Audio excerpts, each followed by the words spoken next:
제5장 하나님의 임재의식.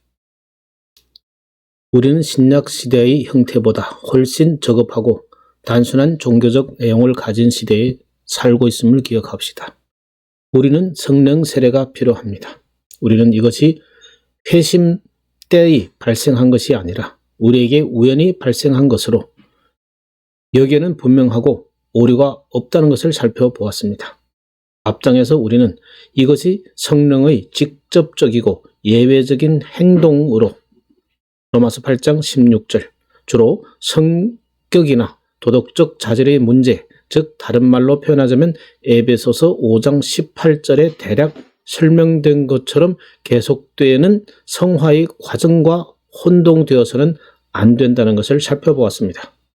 그러므로 우리는 이제 성령 세례의 1차적인 목적과 기능은 의심할 여지 없이 우리를 주 예수 그리스도와 그의 위대한 구원 사역에 대한 증인이 되게 한다고 거듭 말할 정도까지 오게 되었습니다. 그래서 우리의 마음에 이런 생각을 품고 있다면 사람들이 이것을 성화와 혼동하게 되는 문제를 없애버리는 데 도움이 될 것이라고 생각합니다. 이것은 주로 증거에 관한 문제입니다. 여러분께서 제가 말씀드리려는 것에 관한 몇 가지 증거를 제시하겠습니다. 예를 들면 우리 주님께서 친히 승천하시기 전에 제자들에게 하신 말씀을 살펴보십시오. 우리 주님은 누가복음 24장 45절에서 47절로 보면 다락방에서 제자들에게 나타나셨습니다. 이에 저희 마음을 열어 성경을 깨닫게 하시고 또 이르시되 이같이 그리스도가 고난을 받고 제3일에 죽은 자 가운데서 살아날 것과 또 그의 이름으로 죄사함을 얻게 하는 회개가 예루살렘으로부터 시작하여 모든 족속에 전파될 것이 기록되었으니 이것은 교훈으로 그들은 지금 이것을 알고 이해하여 깨닫게 되었습니다. 그때 주님은 계속해서 말씀하십니다. 너희는 이러한 일의 증인들이다. 물론 그들은 목격자였습니다. 왜냐하면 그들은 주님과 함께 있었고 주님의 설교를 들었으며 주님께서 십자가에 못 박혀 죽으시고 죽은 자 가운데서 부활하셔서 그의 빈 무덤을 보았기 때문입니다. 그리고 이제 여기에서 예수님은 방에서 그들에게 실제로 말씀하고 계십니다.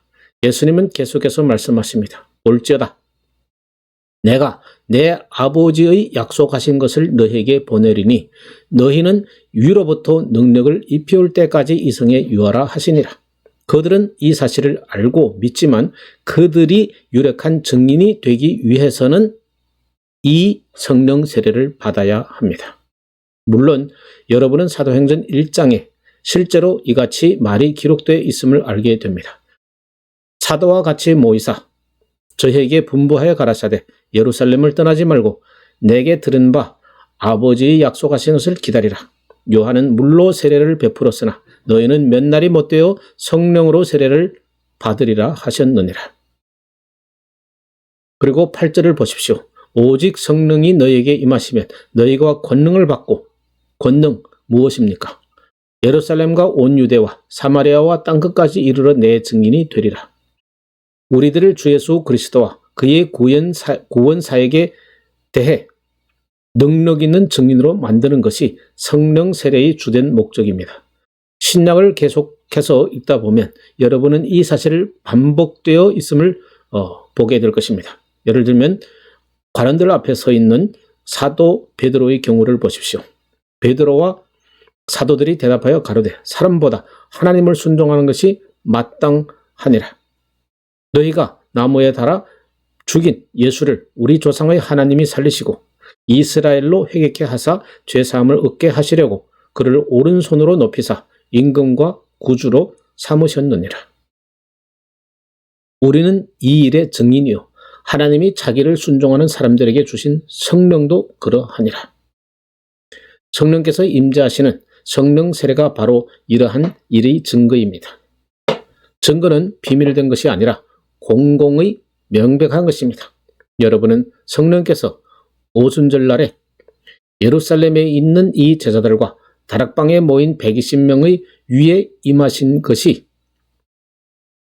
깨닫게 될 것입니다. 예루살렘의 모든 사람들이 소동하여 놀라며 의혹하여 서로 말하되 이 어찌 된 일이냐 라고 말했습니다. 이것이 무엇입니까?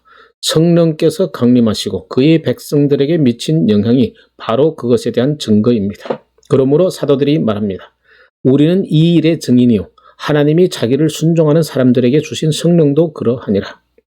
그리고 제가 이미 여러분에게 여러 번 말씀드렸듯이 사도 베드로도 이 증거를 통해 이방인도 기독교회에 들어오는 것이 허락되어야 한다고 확신하게 되었습니다. 그는 어떤 확신을 가지게 되었습니다. 베드로는 유대인이었으며 비록 그가 환상을 보았다 하더라도 그는 이것에 대해 그처럼 명확하지는 못했습니다.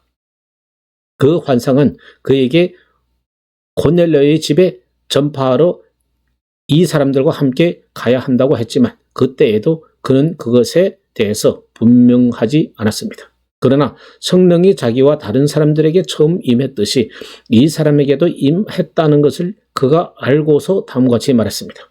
누가 능히 물로 세례를 줌을 그 말이요. 여기에서 베드로는 성령의 분명하며 외적인 증거를 확신했습니다.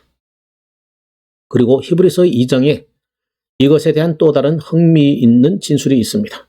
거기에는 저자는 그들이 이러한 사건을 소홀히 여길까봐 사람들에게 주의를 기울이라고 권하고 있습니다. 그는 이렇게 말합니다. 우리가 이 같은 큰 구원을 등한히 여기면 어찌 피하리요.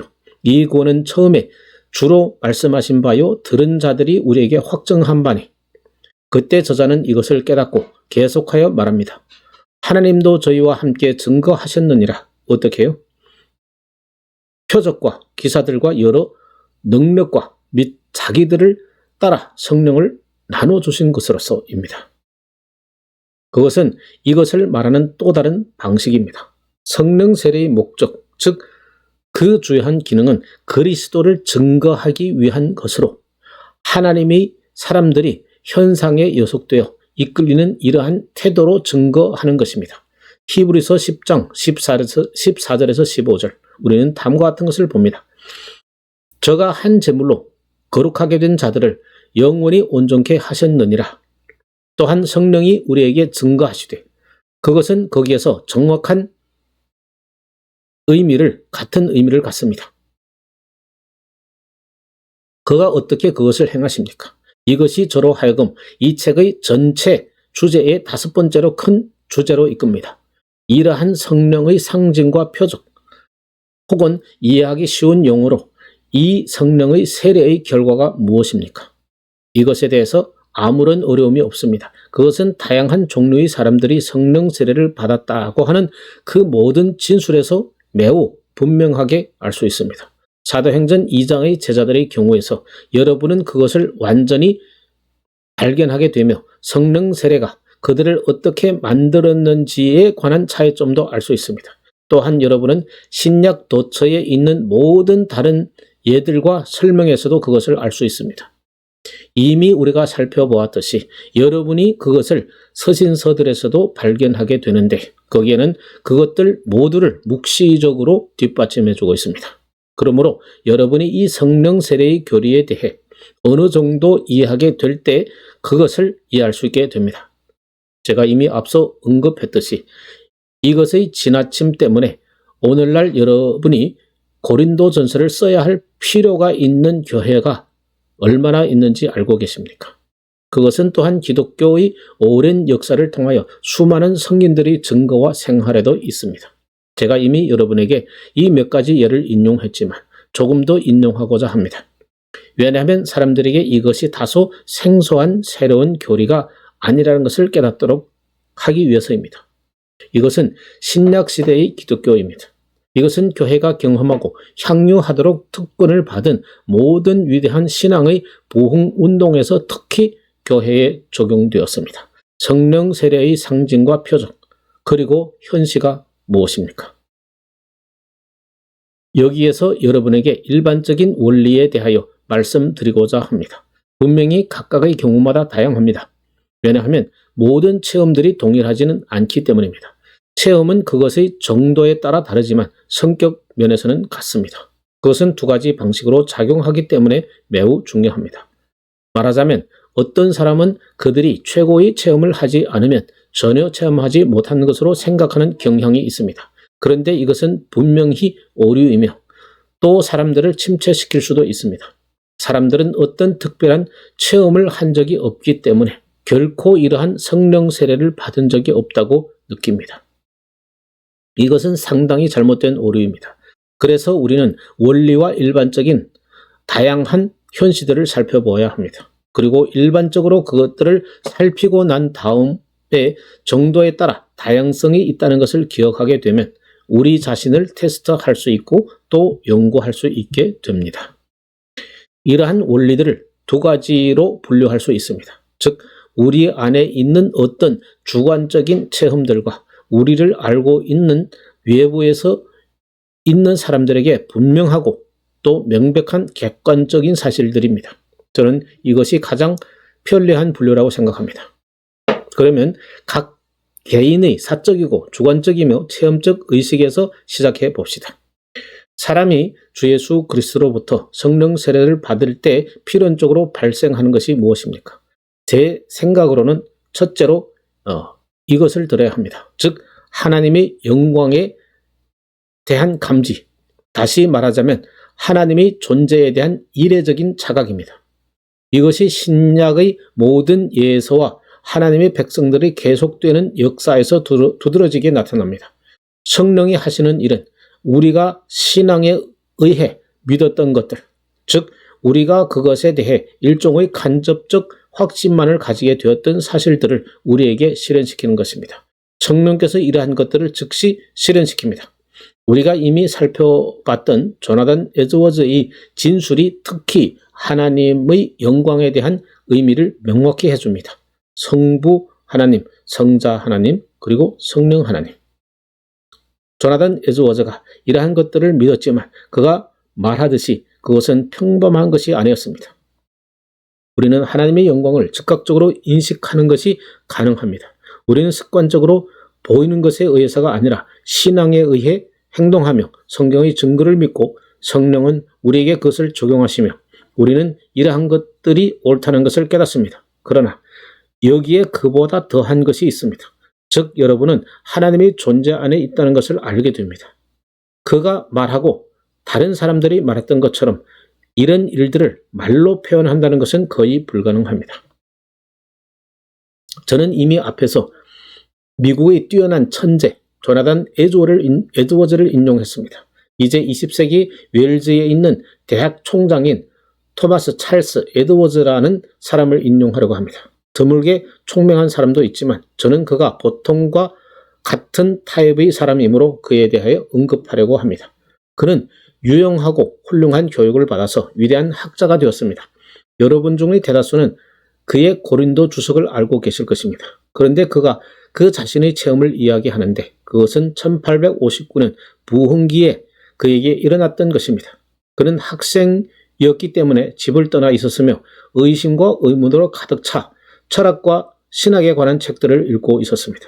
그의 아버지는 신학교 교장으로 훌륭한 사람이었습니다. 그러나 이 젊은 사람 에드워즈는 하나님의 존재에 대해 의심하며 번민 중에 있었습니다. 그가 방학을 맞아 집으로 간 다음 주 어느 날 밤에 그는 그것에 대하여 웨일즈의 다른 곳에서 온 2명의 비교적 단순한 설교자들에게서 들었습니다. 이들 두 사람은 그 당시에 그 나라에 크게 만연되어 있던 신앙 부흥 운동에 상당히 관련되었던 사람들이었습니다. 그들 중에 하나는 하나님께서 부흥을 일으키기 위해 사용하신 도구였으며 또 다른 이는 그의 동료였습니다. 그래서 에드워즈는 그 집회에 갈 것을 결심했으며 어떻게 그가 가서 자리에 앉았는지를 묘사하고 있습니다. 설교자들이 아주 보잘것없는 학력을 가진 자들이기 때문에 결국 그는 의심으로 가득 차서 아무것도 기대하지 않았습니다. 그들 중에 한 사람은 여전의 목수였으며 또 다른 이는 재봉사였습니다. 반면에 그는 그 자신은 20세기에 주도하는 철학자들의 책을 읽으며 또 위대한 강연자들의 강의를 경청하고 있지 않습니까? 그래서 그는 다소 오만한 마음까지 들었던 것입니다. 그러나 그는 자기가 어떻게 그 집회에 떠났던가에 대하여 말합니다. 상세한 모든 것을 기억해내지는 못하지만 그가 알고 있는 중요한 사실은 그가 집회에 떠날 때 그가 심지어 육안으로 볼 수 있는 것보다 더 하나님의 존재를 확신했다는 것입니다. 그는 하나님과 만났으며 하나님의 존재를 느꼈습니다. 그는 하나님께서 존재하고 계신다는 사실을 깨닫게 되었습니다. 하나님의 영광이 그 집회에서 이러한 단순한 사람들의 봉사를 통해서도 그에게 나타나셨던 것입니다. 성령께서 이 에드워즈에게 임하셔서 그를 의심으로부터 하나님의 존재와 영광에 대한 믿음과 확신과 그리고 안식에까지 이르게 하셨습니다. 또한 이 하나님의 영광과 그의 존재에 대한 의식에 필연적으로 수반하는 것이 경외심입니다. 여러분은 성경에서 하나님의 환상을 보았거나 또 내가 말하려는 것에 대해 비교할 만한 어떤 것을 받은 사람에 대한 기록을 읽었을 것입니다. 그들은 두려움으로 가득 차게 됩니다. 이사야 선지자는 6장에서 우시아 왕의 죽던 해에 내가 본즉 주께서 높이 들린 보좌에 앉으셨는데 라고 기술하고 있습니다. 그 환상 그리고 즉시 그는 곧 자기가 부정한 사람임을 느꼈습니다. 여러분, 우리가 하나님에 대하여 이야기하며 또 하나님의 존재를 믿는 것이 우리에게 고통이 아니라 하나님께 영광이라는 사실을 알고 계십니까? 여러분은 성경에서 이것에 대한 신뢰들을 봅니다. 모세와 불타는 가시덤불을 생각해 보십시오. 즉 모세를 뒤로 물러서게 한 하나님의 영광과 그의 음성을 그리고 이러한 예는 도처에 있습니다. 요한계시록에서 그같이 묘사하고 있습니다. 그가 엎드려 죽은 자 같이 되며 사도 바울은 다메섹으로 가는 길에서 부활하신 주님을 빛 가운데 배웠고 땅에 엎드려졌으며 앞을 보지 못하게 되었습니다. 이처럼 성령이 오시고 우리가 이 같은 방식으로 성령 세례를 받을 때 그는 우리에게 중요하고 실제적인 이 모든 일을 하시며 거기에 일종의 광명과 즉각적인 것이 따릅니다. 이것이 성령 세례의 위대한 특징입니다. 여기서 다시금 D.L. 무디를 상기시키려 하는데 그의 체험은 이미 인용했습니다. 여기 이 사람은 이전에도 회심한 사람이었으며 또 그는 거기에 대한 일종의 지식과 확신을 가졌던 사람이었습니다. 그러나 뉴욕시 웰가에 있던 그에게 발생했던 것에 비추어 본다면 그것은 아무것도 아니었습니다. 그는 말합니다. 하나님께서 나에게 나타나셨으며 나는 그러한 그의 사랑의 체험으로 인하여 그분의 손안에 머물기를 하나님께 간청하였습니다. 그리고 여러분 중에 그에 관한 이야기를 알고 있는 것과 같이 그 일 후에 무디는 영국과 미국과 그 밖의 다른 곳에서 그처럼 쓰임을 받기 시작하였습니다. 이것은 그의 전 생애를 전환시키는 이것은 그의 전 생애의 전환점이었습니다. 이것이 바로 그를 증인으로 만들어준 것입니다. 그러면 그가 그것에 대하여 어떻게 묘사하고 있는지 눈여겨보십시오. 그는 이 어려움과 장엄함에 필연적으로 동반하는 것은 자신의 비천함을 느끼는 것이라고 강조하고 있습니다. 이것이 가장 중요합니다. 나중에 좀 더 자세하게 다루겠지만 성령 세례와 사이비를 어떻게 구분하는가에 대해서 살펴보면 모든 것이 다 그렇듯이 여기도 가짜가 있습니다. 마귀는 교활하며 능란합니다. 그래서 마귀는 스스로 광명한 천사로 가정할 수도 있습니다. 그래서 우리 주님께서도 마귀가 하나님이 택한 백성까지도 넘어뜨릴 수 있을 정도로 교활하다고 하셨습니다. 그러므로 우리가 여기에서 유의해야 할 것은 성령 세례는 하나님의 현시, 즉 하나님의 존재에 대한 비범하고 즉각적인 현시이기 때문에 성령 세례가 항상 여러분을 겸손하게 한다고 하는 이것이 매우 중요합니다. 그리고 이것은 필연적입니다. 그러면 이 진술에 관하여 1740년 11월 5일 조지 히필드의 일기를 살펴봅시다. 길버트 테턴트 씨가 먼저 설교하고 그 후에 내가 기도하고 권면했습니다. 약 6분쯤 지나서 한 사람이 소리쳤습니다. 그가 오셨다. 그가 오셨다. 그리고 그는 그의 영혼의 주님의 현실을 겨우 입증할 수 있었습니다. 이 사람은 모인 무리들 중에 평범한 사람이었다는 사실을 기억하십시오. 이 사람은 또한 능력 있는 설교자나 하나님께서 사용하시는 휘필드나 길버트 테넌트도 아니었습니다. 이 사람은 그같이 갑자기 소리 질렀던 무리들 중에 한 사람이었습니다. 휘필드는 이같이 계속하여 적고 있습니다. 그가 멈추기를 종용하는 다른 사람들이 외침을 들었을 때 나는 그들이 고통과 격정을 보는 것처럼 그들을 위해 기도했습니다. 마침내 우리는 찬송가를 부르고 집으로 돌아갔지만 예수님을 영접한 그 사람은 거기에서 거의 자정이 되도록 예수님을 찬양하며 예수님에 관해 이야기했습니다. 나의 영혼도 매우 충만하여 집에 돌아왔을 때 주님 앞에서 울었으며 내 신앙의 부족함과 영원한 하나님의 사랑의 주권과 위대함을 깊이 느꼈습니다. 대부분의 사람들은 기도하고 찬양하는데 그 남은 밤 시간을 보냈습니다. 그 밤은 상당히 기억에 남아 있었습니다. 지금도 조지 휘필드는 이 지구상에서 가장 성스러운 사람들 중에 한 분이 되었습니다. 그러나 그에게 일어난 이 체험의 결과는 그가 이전에 가졌던 그의 신앙의 부족함과 하나님의 영원한 사랑의 위대함의 반복이었습니다. 여러분이 모든 그리스도인들이 다 성령 세례를 받는다고 한다면 저는 여러분에게 이런 질문을 하겠습니다. 여러분은 얼마나 자주 이런 종류의 체험을 하였습니까? 이런 경험을 한 적이 있습니까? 주의하십시오. 여러분이 모든 그리스도인들이 필연적으로 성령 세례를 받는다고 생각한다면 기독교에 그리스도인들이 거의 없다고 하는 결론에 도달하게 됩니다. 사람이 성령 세례를 받을 때 발생하는 것은 즉각적입니다. 이것은 이론이나 신앙이 아니라 우리에게 일어나는 행동입니다. 그것은 하나님의 현현, 즉 성부 하나님, 성자 하나님, 성령 하나님께서 우리에게 그 자신을 나타내신 것이며 실제로 우리 체험 안에 거하시는 것입니다. 언제나 이것을 동반하는 또 다른 뚜렷한 특징은 예수 그리스도 안에서 우리에 대한 하나님의 사랑의 보증입니다. 이것은 매우 중요하며 뚜렷합니다. 한편으로 여러분은 하나님의 이러한 영광과 위대함과 장엄함을 생각하며 또 다른 한편으로는 여러분 자신의 부족함과 추악함과 더럽고 무가치함을 인정합니다.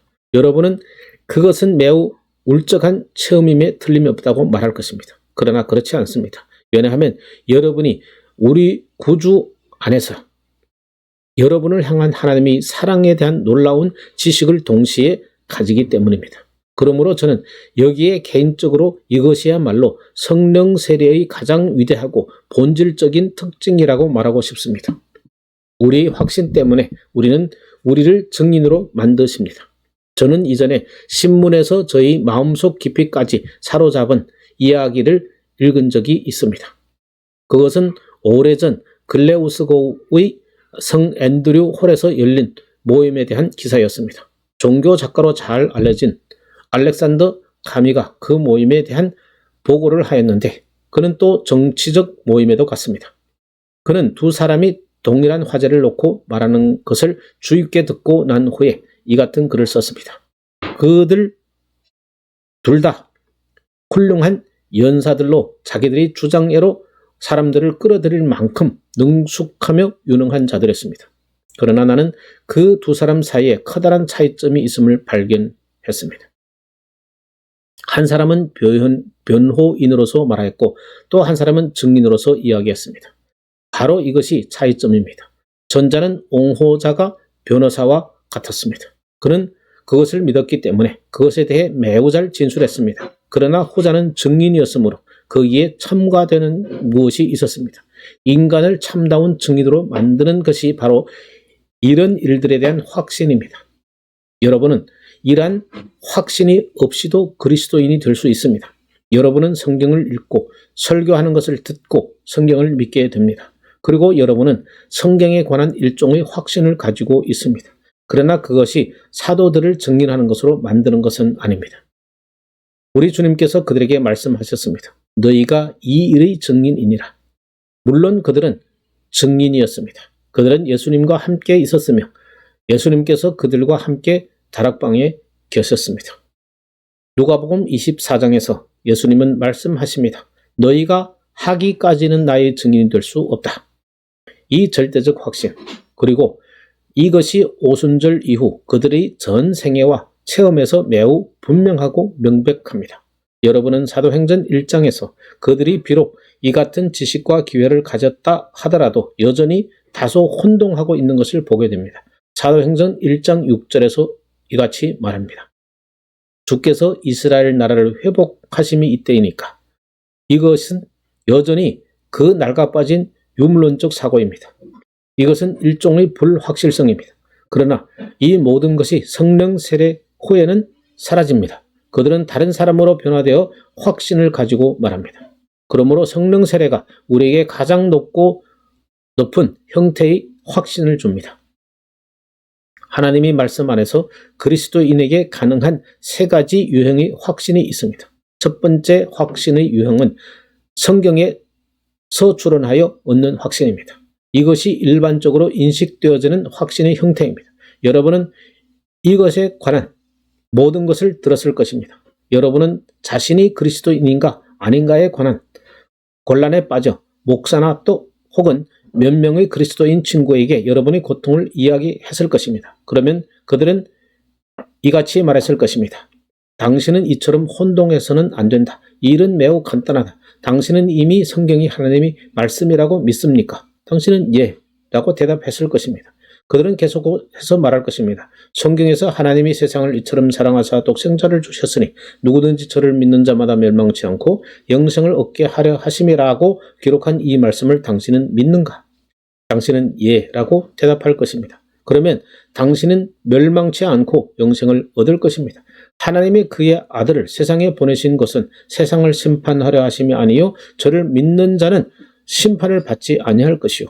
당신은 이를 믿는가? 예. 그러면 당신은 심판받지 않습니다. 그러나 믿지 아니하는 자는 하나님의 독생자의 이름을 믿지 아니하므로 벌써 심판을 받은 것입니다. 그때 그들은 이렇게 결론짓습니다. 만약 당신이 성경을 믿는다면 당신은 또한 위의 사실도 믿어야 한다. 성경은 당신이 믿기 때문에 심판받지 아니하며 구원을 얻는다고 말한다. 당신의 감정에 속되어오지 말고 하나님의 말씀을 그대로 믿어라. 이것이 옳습니다. 전적으로 옳습니다. 우리 모두가 해야 하는 것이 바로 이것입니다. 저는 이것을 확신의 가장 낮은 형태라고 생각합니다. 확신의 두 번째 유형은 요한 1서에서 다루고 있습니다. 요한은 5장 13절에서 그가 편지를 쓴 목적을 이렇게 말합니다. 하나님의 아들을 믿는 너희로 하여금 너희에게 영생이 있음을 알게 하려 함이라. 이것은 확신을 주고자 함입니다. 그러면 그가 어떻게 그들에게 확신을 줄 수 있습니까? 그는 여러분이 자신에게 스스로 적용할 수 있는 여러 가지 시험이 있다고 말합니다.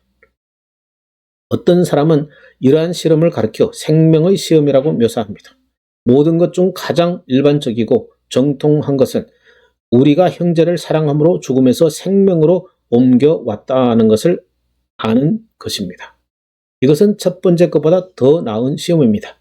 첫 번째 시험이 정당하다면 여러분이 이와 같이 말하는 것은 위험합니다. 즉, 그러나 이것이 다만 나의 지적 동의입니까? 아니면 내 중심에서 그것을 합니까? 여기에 더 철저한 시험이 있는데 이것은 여러분이 믿는다고 주장하는 진리에 대하여 종합적인 반응을 검사하는 것입니다. 여러분은 형제를 사랑하십니까? 여러분은 어떤 다른 사람보다 형제와 더불어 있고 싶어 하며 또 여러분이 본래 싫어하는 사람이지만 그들도 여러분처럼 하나님의 자녀인으로 그리스도인으로서 사랑할 수 있다고 정직하게 말할 수 있습니까? 만약 여러분이 형제를 사랑하고 있음을 안다면 여러분의 하나님의 자녀라고 확신해도 좋습니다. 여러분은 이 사실을 알고 있습니다. 어떤 것도 여러분이 이런 사람을 사랑하거나 또는 그들이 친구로 즐기도록 할 수는 없지만 이것이 그들과 여러분에게서 일어났으며 여러분이 함께 공유하는 하나님의 생명에 공동 참여하고 있다는 사실을 깨닫게 될 것입니다. 그리고 여러분은 이제 또 다른 시험들을 이와 같이 적용합니다. 그의 계명은 더 이상 우리에게 고통을 주지 않고 성령을 우리에게 주심으로 우리가 신앙의 열심과 그것에 대한 이해를 가지게 합니다. 우리는 우리 스스로 그들을 해내야 합니다. 그런 것들을 해내야 합니다. 그러나 다른 두 개와는 본질적으로 다른 가장 높고 완전하고 영광스러운 확신의 세 번째 유형이 있습니다. 이것입니다. 여러분은 확신의 처음 두 가지 유형에서 우리가 지금까지 말해놓은 세 번째 유형이 아마도 성경을 읽으면서 추론하는 것이라는 점을 알았을 것입니다. 우리는 읽고 이해하고 자기 연구나 자기 분석의 과정에 의해서 확신에 이르게 됩니다. 우리가 전술한 말에서 추론한다는 것이 사실입니다. 그러나 이 세 번째 확신의 영광된 가장 높은 형태는 그것이 우리가 행하는 어떤 것이나 우리가 끌어내려는 어떤 추론이 아니라 복된 성령께서 친히 우리에게 주시는 확신이라는 것입니다. 로마서 8장 15절과 16절 사이에는 완전한 차이점이 있습니다. 로마서 8장 15절에는 이같이 쓰여져 있습니다. 너희가 다시 무서워하는 종의 영을 받지 아니하였고 양자의 영을 받았으므로 아바 아버지라 부르짖느니라. 그리고 16절에서는 성령이 친히 우리로 더불어 우리가 하나님의 자녀인 것을 증거하나니 우리의 영이 아바 아버지라 부르짖고 있습니다. 그러나 그 이상으로 성령께서 우리의 영으로 더불어 우리가 하나님의 자녀인 것을 증거하십니다. 그는 다음과 같이 말하면서 우리를 확신시키십니다. 당신이 옳다. 성령께서 그것을 행하십니다. 이것은 우리의 행위나 우리의 추론이 아니라 성령의 즉각적인 증거입니다. 그리고 이것은 왜 그처럼 절대적이고 확실한가에 대한 이유이기도 합니다. 성령이 하시는 일이 바로 이것입니다. 즉 성령은 우리에게 우리가 하나님의 자녀이며 또 하나님께서 영원한 사랑으로 우리를 사랑하시며 하나님께서 우리를 이처럼 사랑하신 것 때문에 그리스도를 우리에게 보이셨다는 것을 가장 확실한 방식으로 알게 하십니다. 성령께서는 여러 가지 방식으로 일을 행하십니다. 때때로 그는 성경의 한 구절, 즉 여러분이 이전에 수없이 읽었으나 갑자기 눈에 띄는 구절을 통해 그 일을 하실 것입니다. 그리고 그 절이 바로 성령께서 여러분에게 말씀하시고자 하는 것입니다. 그러나 때때로 그는 성경 구절 없이도 일하십니다. 즉 그것은 마음과 심장에 일어나는 감동입니다. 여러분이 들려오는 소리로 듣지 못하고 어떤 것을 보지는 못한다 하더라도 절대적인 확신으로 알 수 있습니다. 이것은 성령께서 우리 영과 더불어 우리가 하나님의 자녀인 것을 증거하시는 것입니다. 어떤 사람이 체험을 한 번 더 여러분에게 제시함으로써 이 특별한 강조점을 끝내려고 합니다.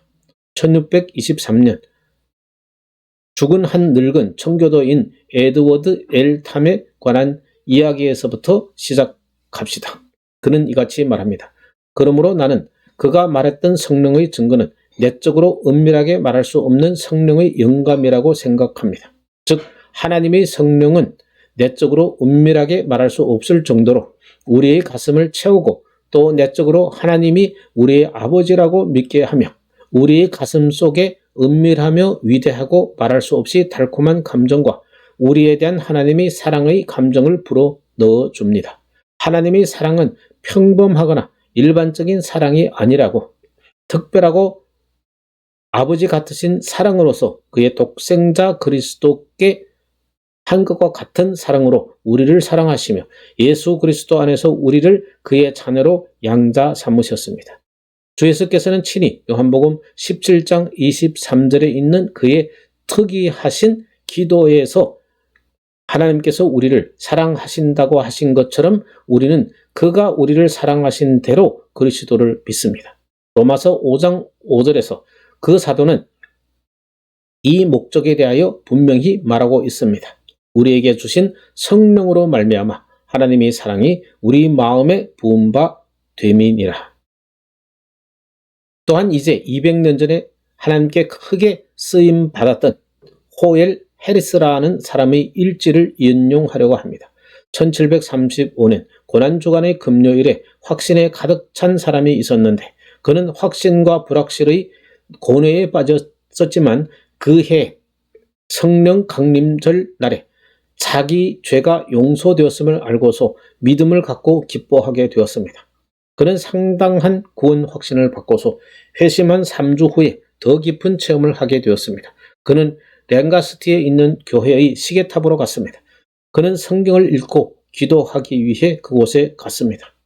그의 전기는 그의 전기 작가는 그 다음에 발생한 일을 다음과 같이 적고 있습니다. 2, 3주 후에 그의 전 인격을 녹일 만한 사랑의 불꽃이 타올랐습니다.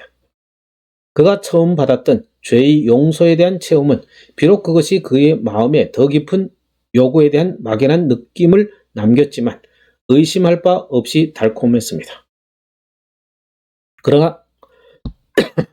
그러나 그가 성스러운 장소인 랭가스티에 있는 교회에서 하나님께서 그 자신을 의탁하고서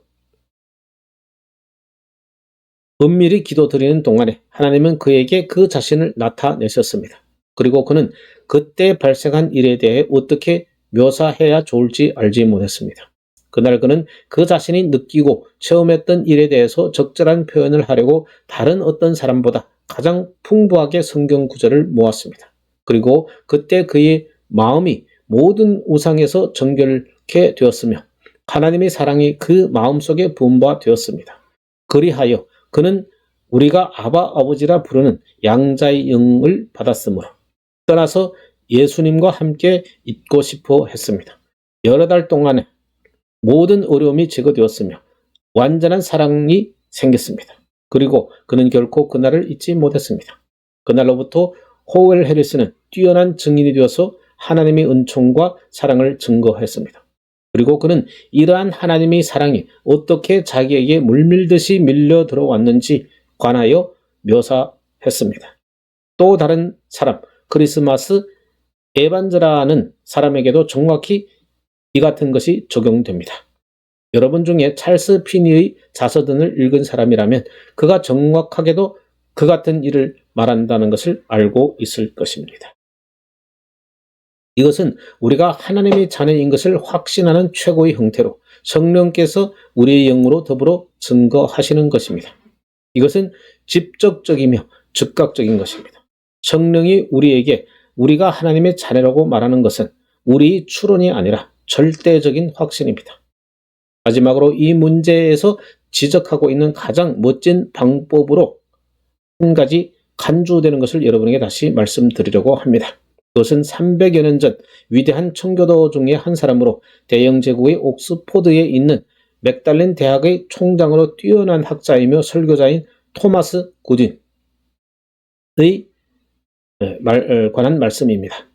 이것은 하나님의 자녀라고 하는 데 있어서 습관적인 확신과 예외적인 확신과의 차이점입니다. 그는 이렇게 묘사하고 있습니다.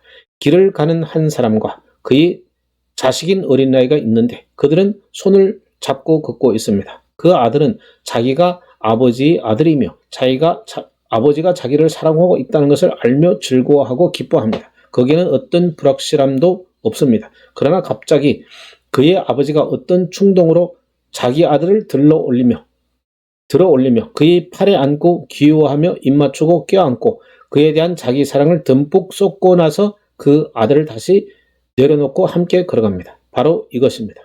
그 아들은 이전에도 그의 아버지가 자기를 사랑하며 또한 자기가 그의 아들인 것도 알았습니다. 그러나 이 사랑스러운 뜨거운 포옹과 보통 이상으로 사랑을 쏟아붓는 예외적인 이 사랑의 표현, 이것이 바로 그런 종류의 것입니다. 성령께서 우리의 영으로 더불어 우리가 하나님의 자녀인 것을 증거하시나니 바로 이것이 성령 세례의 특별한 특징입니다. 하나님께서는 우리에게 이러한 관점에서 우리 자신을 살펴볼 수 있도록 은총을 베풀어 주셨습니다. 저는 이제 여러분이 확신의 첫 번째와 두 번째 형태를 모두 가지고 있다고 생각합니다. 그러면 여러분은 세 번째 형태에 대해 무엇을 알고 있습니까? 여러분은 모든 의심과 불확실함을 없애고 성령께서 주시는 하나님의 영광과 즉각적인 확실성 그리고 절대적인 확신에 대해서 알고 계십니까? 여러분은 하나님께서 예수 그리스도 안에서 영원한 사랑으로 여러분을 특별하게 사랑하심을 알고 있습니까? 아멘.